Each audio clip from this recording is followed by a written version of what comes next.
Ce qui m'intéresse, là, c'est de voir comment, dans les individus eux-mêmes, les individus sont des êtres sociaux, bien évidemment, dans les individus eux-mêmes, se joue ce conflit entre la situation dans laquelle nous sommes, et nous sommes englués, enferrés dans cette situation d'un capitalisme pourrissant, d'un capitalisme qui met en crise les individus eux-mêmes d'ailleurs, et puis cette aspiration à autre chose qui persiste, cette volonté de résister, cette volonté de se battre contre ce monde de fous.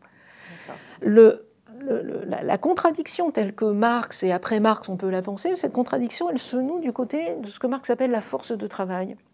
Et une des thèses très intéressantes chez Marx, que j'essaye de réexplorer dans le livre, c'est l'idée que la force de travail, c'est l'individu. Marx dit que la force de travail, elle est vendue comme marchandise à un capitaliste, c'est le salariat.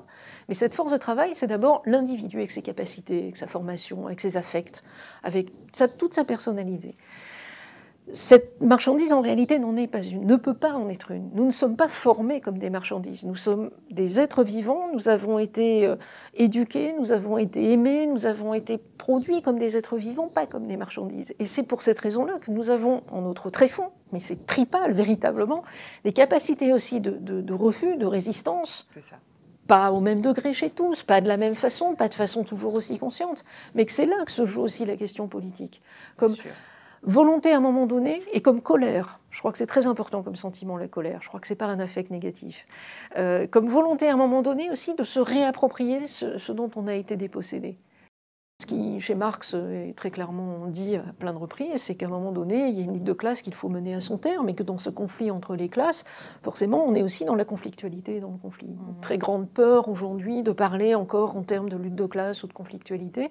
Or, ça fait pleinement partie aussi de cette dimension politique qu'assument très bien les gens d'en face. Oui, je dirais. On voit aujourd'hui un néolibéralisme d'une ultra-violence devenue sur une pente autoritaire, on ne sait pas bien où elle va s'arrêter.